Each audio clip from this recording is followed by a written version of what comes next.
quadratic equations. We're going to look at three different methods in solving quadratic equations.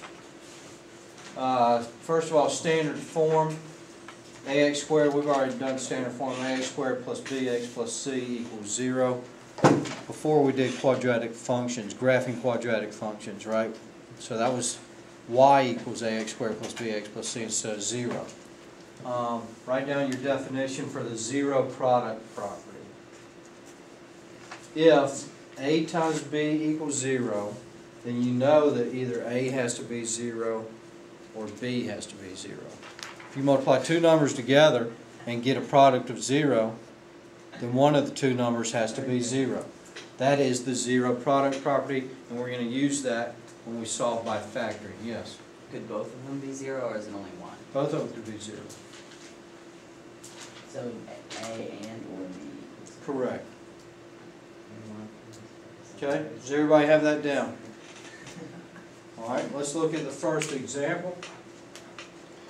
We're going to solve by factoring using the zero product property. Alright, so we have 2x squared minus 11x equals negative 15. When you solve these by factoring, you need to get them in standard form. So the first thing I did was add 15 to both sides. Standard form, 2x squared minus 11x plus 15 equals 0. Then I factored that. I factored by guessing and checking because there's only one way to get 2, right? 2 times 1. 15 you can either do 5 times 3 or 15 times 1. So it's up to you whether you want to use that method I showed you last week or you want to do it this way. Right here, these two steps is just checking to make sure that I guessed correctly. And I did. When you FOIL this back out, you end up with the original. So this isn't actually part of your solution. Oh, darn it. Okay? So you want to get it to factored form. Once you get it to factored form, you use the zero product property. How do 5 and 3 add up to negative 1? They don't. Remember, when the leading coefficient is something other than 1, that's not the case anymore. So you might want to use that property or the method of a times c, listing all the factors and then going from there. Once you get it in factored form, 2x minus 5 times x minus 3 equals 0, you know that either 2x minus 5 must be equal to 0 or x minus 3 must be equal to 0. Right? One of these two factors has to be equal to 0 to get a product of 0. Alright, so just solve them both separately. 2x minus 5 equals 0. Add 5, divide by 2. Your first possible answer would be 5 halves. Here, add 3. Your second possible answer would be x equals 3. Do you have to do both? Yes, you have to list both of them. Because they both work. Question. Okay? Good. Everybody got that down? Hold on one. Okay.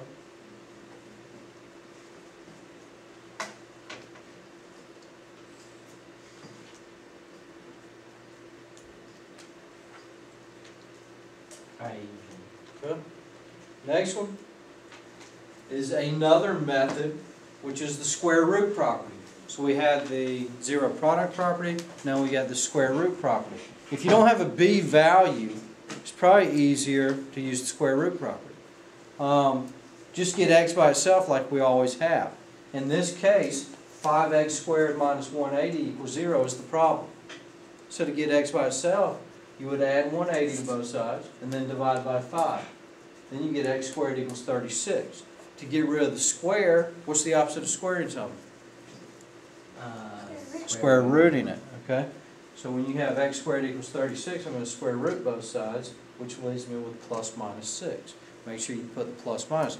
So your two possible answers, again we have two possible answers, are 6 or negative 6.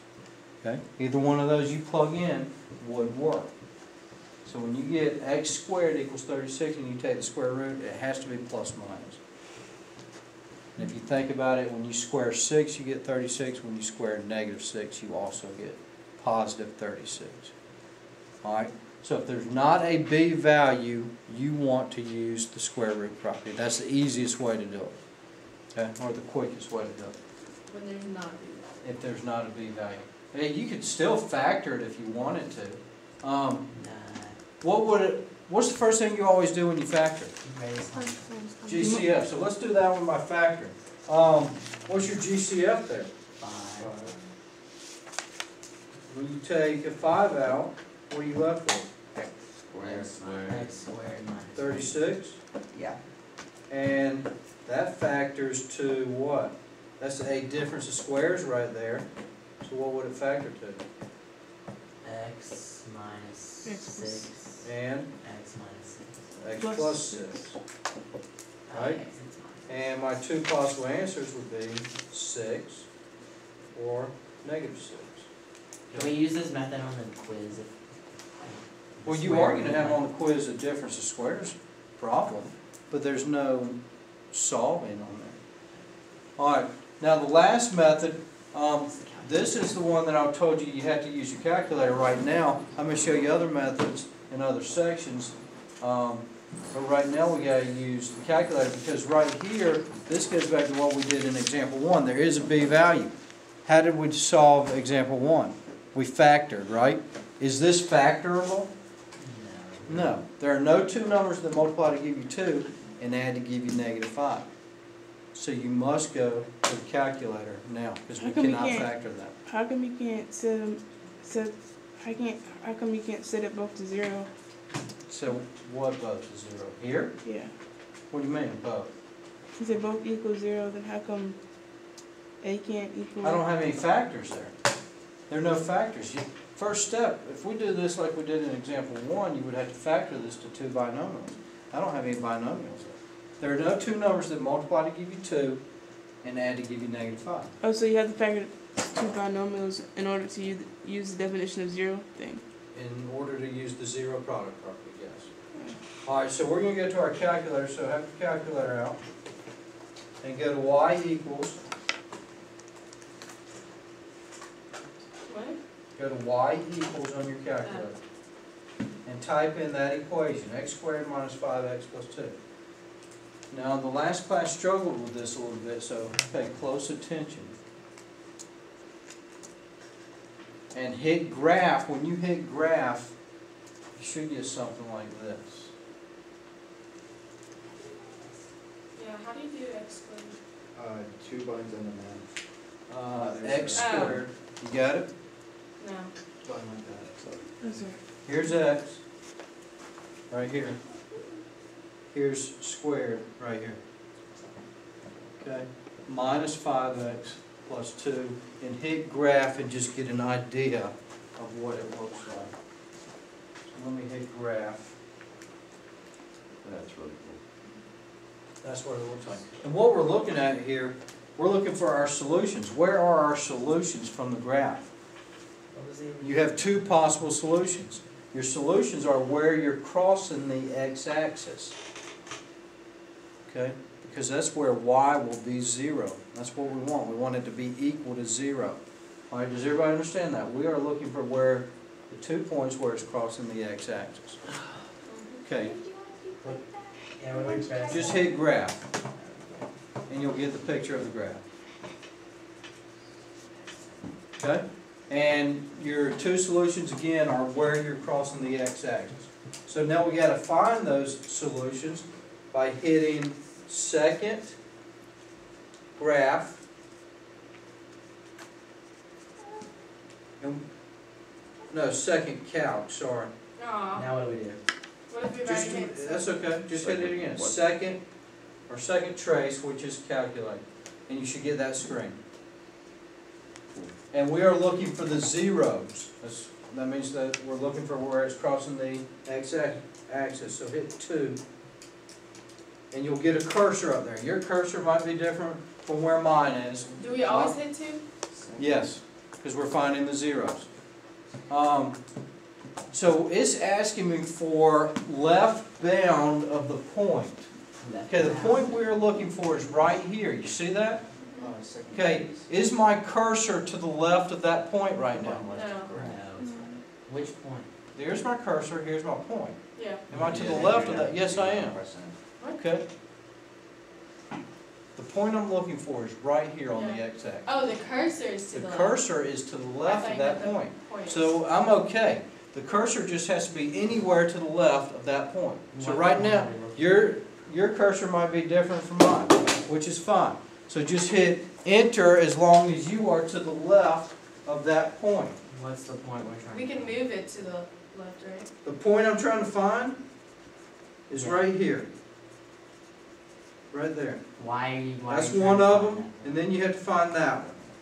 Because it crosses X. That's where you're crossing the x-axis. If our cursor isn't in the right spot, we can move it, right? Yeah, Yeah. you use the left and right arrows And then press enter. and press enter. So let me go back. Right bound? Okay, so right now I'm left bound, so I hit enter. Then it asks you to go to the right. So use the right arrow and just move anywhere till you feel like you've gotten to the right of that point, which is there is good, and hit enter again. Everybody with me so far? So I just got to the right of that point. When I talk about right and left, I'm talking about on the x-axis. Are you to the left of that point on the x-axis? Yes. Are you to the right of that point on the x-axis? Yes. Then it asks for a guess. We don't want to take a guess, so just hit enter again, and it will give you the answer. Your first solution, if you round it to the nearest hundredth, would be 0.44. Okay? And then we're going to do it again for the other point. What? You had to find two possible answers. The first answer is 0.44.